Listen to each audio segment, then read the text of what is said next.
Hey guys, welcome to my new vlog guys.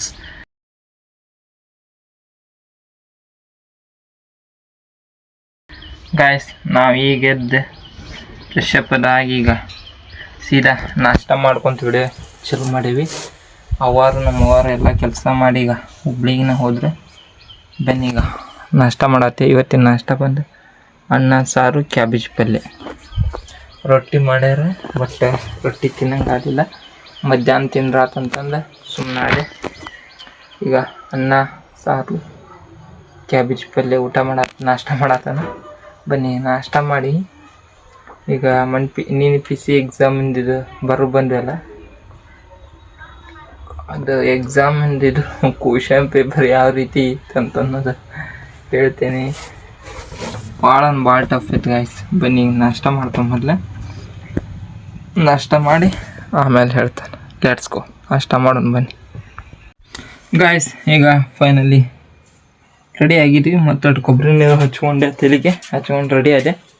ಮಸ್ತ ನಾಷ್ಟ ಮಾಡಿದ್ದೆ ಗಾಯ್ಸ್. ಏನಂದ್ರೆ ನಿನ್ನ ಎಕ್ಸಾಮಿಗೆ ಹೋದ್ವಿ, ನಾವೆಲ್ಲ ಗ್ಯಾಜೆಟ್ಸ್ ಇರ್ತಾವಲ್ಲ ಅವನ್ನೆಲ್ಲ ತೆಗೆದು ಏನೇನಿದ್ದು ಎಲ್ಲ ತೆಗೆದು ಕೊಳ್ಳಾನು ಕೈಯನ್ನು ತೆಗೆದು ಇಟ್ಟು ನಮ್ದು ಹಾಲ್ ಟಿಕೆಟ್, ಒಂದು ಆಧಾರ್ ಕಾರ್ಡ್ ತೊಗೊಂಬಂದಿದ್ದೆ. I D proof, Aadhaar card, PAN card ಇಲ್ಲ ಲೈಸೆನ್ಸ್ ಏನಿದ್ರು ಒಂದು ಐ ಡಿ ಕಾರ್ಡ್ ಬೇಕಂತಂದರೆ ತೊಗೊಂಡೆ ಸೀದಾ ಎಕ್ಸಾಮ್ ಸೆಂಟ್ರಿಗೆ ಹೋದ್ವಿ. ನಮ್ಮದು ಕ್ಲಾಸ್ ನಂಬರ್ ಅಂದರೆ ನಮ್ಮದು ರೂಲ್ ನಂಬರ್ ಪ್ರಕಾರ ಎಷ್ಟನೇ ಕ್ಲಾಸ್ ನೋಡಿದ್ವಿ. Block number 7, room number 7, block ಎಷ್ಟೇ ಇತ್ತು, ರೂಮ್ ನಂಬರ್ 7ನೇ ರೂಮ್ ನಂಬರೇ ಡೆಸ್ಕ್ ನಂಬರ್ ಇತ್ತು. ನನ್ನ ಹಾಲ್ ಟಿಕೆಟ್ನಾಗ ಇರ್ತಲ್ಲ ಅದಿತ್ತು. ಹೋಗಿ ನಮ್ಮದು ಫೇಸ್ ಸ್ಕ್ಯಾನ್ ಮಾಡಿದ್ವಿ ಗೈಸ್. ಫೇಸ್ ಸ್ಕ್ಯಾನ್ ಮಾಡಿದ್ರೆ ಆಮೇಲೆಲ್ಲ ಏನು ಚೆಕ್ ಮಾಡಿದ್ದು ಇದು ತೊಗೊಂಡ್ರೆ ಮಾಲ್ನೊಳಗೆ ಇರ್ತೈತಲ್ಲ ಅಂತ ತೊಗೊಂಡು ಚೆಕ್ ಅದು ಮಾಡಿ ಸೀದಾ ಒಳಗೆ ಬಿಟ್ರೆ ಕ್ವಶನ್ ಪೇಪರ್ ಏನಂದ್ರೆ ಕ್ವಶನ್ ಪೇಪರ್ ಆನ್ಸರ್ ಪೇಪರ್. ಈಗ ನಮ್ಮ ಮುಂದೆನ ಬೆಲ್ ಪ್ರಕಾರ ಇದು ಬೆಲ್ ಇಂತಿಷ್ಟು ಗಂಟೆ ಅಂತ ಇಷ್ಟು ಇದು ಕೊಟ್ಟಿದ್ರಲ್ಲ, ಆ ವೆಬ್ಸೈಟ್ ಒಳಗೆ ನೋಡಿದ್ವಿ. ಇಷ್ಟು ಗಂಟೆಗೆ ಹಿಂಗೆ ಬೆಲ್ ಆಗುತ್ತೆ. ಆ question paper answer paper students ಮುಂದೆ ನಮ್ಮ ಮುಂದೆನ ಬಿಚ್ಚಿ ನಮ್ಮ ಮುಂದೆ ಒಂದಿಬ್ಬರು ಮುಂದೆ ಕುಂತಾರೆ, ಇಬ್ಬರು ಸೈನ್ ತೊಗೊಂಡ್ರೆ ಆಮೇಲೆ ಎಲ್ಲರಿಗೆ ಕ್ವಶನ್ ಪೇಪರ್ ಕೊಡ್ಬೇಕು. ಮತ್ತು ಆನ್ಸರ್ ಶೀಟಿನ ಪೇಪರ್ ಪ್ಯಾಕ್ ಆಗಿರ್ತದೆ, ಅದನ್ನು ನಮ್ಮ ಮುಂದೆ ಬಿಚ್ಚಬೇಕು. ಯಾಕಂದ್ರೆ ಒಣ್ಣಕ್ಕೆ ಬಿಚ್ಚಿದ್ದು ತಂದು ಕೊಟ್ರೆ ಲೀಕ್ ಆಗ್ಯಾವು ಅಂದ್ರೆ ಇನ್ನೊಬ್ರಿಗೆ ಎಲ್ಲ ತೋರ್ಸ್ಯಾರ ಲೀಕ್ ಆಗೈತೆ ಅಂತ ಅಂದಾರಂಗೆ. ಅದಕ್ಕೆ ಅಂತಂದು ನಮ್ಮ ಮುಂದೆನ ಬಿಚ್ಚಿ ಕೀದವ್ರು ನಮ್ಮ ಮುಂದೆ ಬಿಚ್ಚಿ ನಮ್ಮ 2 ಸಿಗ್ನೇಚರ್, ನಾವು ಮುಂದೆ ಕುಂತ ಇಬ್ಬರು ಸಿಗ್ನೇಚರ್ ಮಾಡಿಸ್ಕೊಂಡು ಆಮೇಲೆ ನಮ್ಗೆ ಕ್ವಶನ್ ಪೇಪರ್ ಅದು ಕೊಟ್ರೆ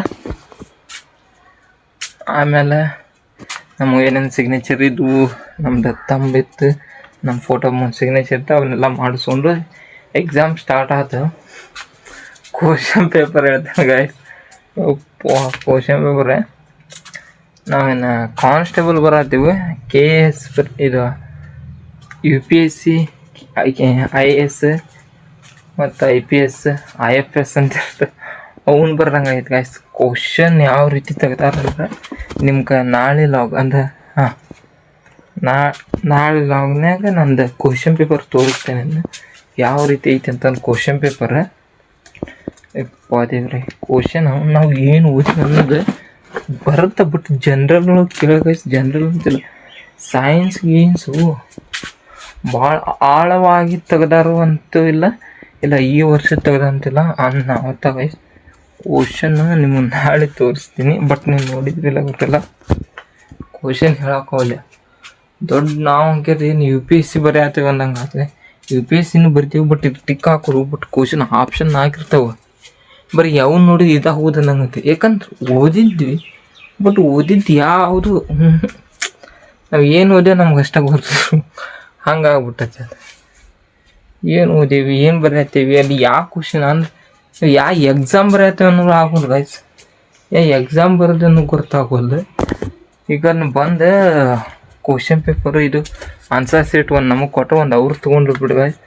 ಬಂದಿಲ್ಲಿ ಕ್ವಶನ್ ನೋಡ್ತೀವಿ, ಎದನ್ನು ಟಿಕ್ ಮಾಡೀವಿ, ಎದನ್ನು ಏನು ಬರ್ದೇವು ಅನ್ನೋ ಗೊತ್ತಾಗಲ್ಲ ಗೈಸ್. ಅವ್ರ ಕ್ವಶನ್ ಪೇಪರ್ ಭಾಳ ಹೆಲ್ಪ್ಫುಲ್ ಐತಿ. ಇದೇ ರೀತಿ ಇವು RRB ಹಾಕಿರ್ತಾವಲ್ಲ, ಅವರು ಕ್ವಶನ್ ಪೇಪರ್ ಕೊಡೋಲ್ಲ, ಕಂಪ್ಯೂಟರ್ ಎಕ್ಸಾಮ್ ಬೇಸ್ಡ್ ನಡೀತೈತೆ ಅದು. ಬಿಟ್ಟರು ಆಗುತ್ತೆ, ಅದು ಗೊತ್ತಾಗಲ್ಲ question. But R P F last time ಬರೋಕೆ ಹೋಗಿದ್ದೆ. ಆರ್ ಪಿ ಎಫ್ ಭಾಳ ಡಿಫಿಕಲ್ಟ್ ಕೇಳಿಬಿಟ್ಟಿದ್ದ. ಬಟ್ ಅನಾಹುತಾಯ್ತು ಗೈಸ್. ಎಕ್ಸಾಮ್ ಹೇಳೋಕ್ಕವಲ್ಲ ನಾನು, ಭಾಳ ಕಷ್ಟ ಇದೆ. ಬಟ್ ನಾವು ಎಷ್ಟು ಓದಿದ್ರು ಇನ್ನೂ ಕಡಿಮೆ ಅನ್ನಿಸ್ತೆ. ಬಟ್ ಈ ಎಕ್ಸಾಮು ಅವ್ರ ತಪ್ಪಲ್ಲ, ನಮ್ದು ನಾವು ಎಲ್ಲ ರೀತಿಯೂ ಓದಬೇಕು. ಬಟ್ ನಾವು ಇದಷ್ಟೇ ಅವ್ರ ಬುಕ್ ಬರ್ತಿದ್ದು ಓದ್ಬೇಕು, ಇವ್ರ ಬುಕ್ ಬರ್ತಿದ್ದು ನೆಂಟನ್ಯಾಗ ಅಂತೀವಿ. ಇಲ್ಲ, ನಾವು ಮೊದಲು 6x12 ಅಂದ್ರೆ 6ನೇದಿಂದ 2nd PC ಮಟ್ಟ ಕಲ್ತಿರೋ ಬುಕ್ಸ್ ಎಲ್ಲ ಓದ್ಬೇಕು. ಅದ್ರಾಗ ಅರ್ಧಕ್ಕರ್ಧ ಬರ್ತಾವೆ ಗೈಸ್ ಮಾರ್ಕ್ಸ್. ಅಂದ್ರೆ ಎಲ್ಲ 6ರಿಂದ 2nd PC ಮಟ್ಟ ಅಂದರೆ ಎಲ್ಲ ಥರನೂ ಇರ್ತೈತೆ ಅದು. ಪೊಲಿಟಿಕಲ್ ಸೈನ್ಸ್, ಜಿಯೋಗ್ರಫಿ, ಹಿಸ್ಟ್ರಿ, ಮತ್ತು ಸಮಾಜ ವಿಜ್ಞಾನ ಎಲ್ಲ ಇರುತ್ತೆ. ಅದನ್ನ ಓದಿ ಆಮೇಲೆ ಈಗಿನ ಇತಿಹಾಸ, ಈಗಿನ ಸಂವಿಧಾನದ ಬುಕ್ ಒಂದೆರಡು ರೆಫರ್ ಮಾಡ್ರಿ ಮುಗಿತು. ಬಟ್ 6x12 PUC ಮಟ್ಟ ಅವ್ನ ಬುಕ್ ಹುಡುಕಾತಾನೆ ಈಗ ನಾನು. ಅಂದ್ರೆ 6ನೇದಿಂದ 12ನೇ ಮಟ್ಟ ಒಂದೆರಡು ಸಿಕ್ತಂದ್ರೆ ಕಾಂಪಿಟೇಟಿವ್ ಎಕ್ಸಾಮ್ ಬರಿಬೇಕಂದ್ರೆ ಮೊದಲು ರೆಫರ್ ಅವನ್ನ ಮಾಡ್ಬೇಕು. ಓಕೆ ಗಾಯ್ಸ್, ಎಕ್ಸಾಮಿಂದು ಭಾಳ ಇದು ಇತ್ತು. ಬಟ್ ಆರು ಹೆಂಗೆ ಬಂದೀವಿ, ಯಾವ ರೀತಿ ಇದೆ ಗೊತ್ತಾ ಗೈಸ್ ಎಕ್ಸಾಮು. ಇನ್ನು ಯಾವ ಎಕ್ಸಾಮ್ ಬರ್ದೆ ಅಂತ ಹೊರಗೆ ಬಂದ್ಮೇಲೆ ಕ್ವಶನ್ ನೋಡ್ತೀವಿ ಅಂದ್ರೆ ನೆಟ್ನ್ಯಾಗ ಹೊಡೆದು ನೋಡ್ತೀವಿ ಗೈಸ್. ಅವ್ವ ರೊಕ್ಕ ಇಲ್ಲೇ ಇಟ್ಟದ ನಮ್ಮವ್ವಾರ. ಈಗ ಹುಬ್ಳಿಗಿನ ಎಲ್ಲೇ ಹೋದ್ರೆ ಅವ್ವಾರ, ನಂದು ಈಗ ಕೆಲ್ಸಕ್ಕೆ ಟೈಮ್ ಆಯ್ತು. ಓಕೆ ಗೈಸ್, ಎಕ್ಸಾಮ್ ಭಾಳ ಕಷ್ಟ ಅಂದರೆ ಭಾಳ ಡಿಫಿಕಲ್ಟ್ ಇತ್ತು.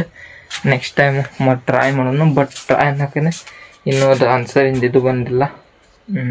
ನಾವು ಎಷ್ಟು ಬರೀ ಅಂದ್ರೆ ನಮ್ಗೆ ಗೊತ್ತಾಕತಿ. ಯಾಕಂದ್ರೆ ಒಂದು ಶೀಟ್ ನಮ್ಗೆ ಕೊಟ್ಟಾರ, ಟಿಕ್ ಮಾಡಿ ಶೀಟು ಒಂದು ಅವ್ರು ತೊಗೊಂಡಾರ, ನಮ್ಗೆ ಕಾಪಿ ಇದು ಕೊಟ್ಟಾರ. ಅದನ್ನ ಒರಿಜಿನಲ್ ಅವ್ರು ತೊಗೊಂಡಾರ, ಕಾಪಿ ನಮ್ಗೆ ಕೊಟ್ಟಾರ ಅದನ್ನ. ಓಕೆ ಗಾಯ್ಸ್, ಈಗ ಫೈನಲಿ ಎಕ್ಸಾಮ್ ಭಾಳ ಕಷ್ಟಕರ ಎಕ್ಸಾಮ್ ಅನ್ನೋಕ್ರೆ UPSC ಥರ ಇತ್ತು. ಬಟ್ ನಾವು ಓದ್ಬೇಕು, ಇನ್ನೂ ಭಾಳ ಓದ್ಬೇಕು. ಅದನ್ನೇ ಹೇಳಿದ್ನಲ್ಲ, 6ರಿಂದ 12ನೇ PUC ಮಟ್ಟ ಏನೇನು ಕಲ್ತೇವೆಲ್ಲ ಕನ್ನಡ ಓದಿದಂದ್ರೆ ಯಾವ ಎಕ್ಸಾಮ್ ಅವರು ಆರಾಮ್ ಬರಿಬೋದು. ಓಕೆ ಗಾಯ್ಸ್, ಈಗ ಟೈಮ್ ಆಗಿದ್ದೆ. ಈಗ ಚಾವಿ ಒಂದು ಹಾಕ್ಕೊಂಡು ಸೀದಾ ಕೆಲ್ಸಕ್ಕೆ ಹೋಗ್ಬೇಕು.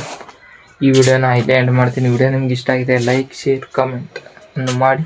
ಮತ್ತು ಮುಂದಿನ ವಿಡಿಯೋದಲ್ಲಿ ಸಿಗ್ತೀನಿ. Bye, take care, thank you for watching guys.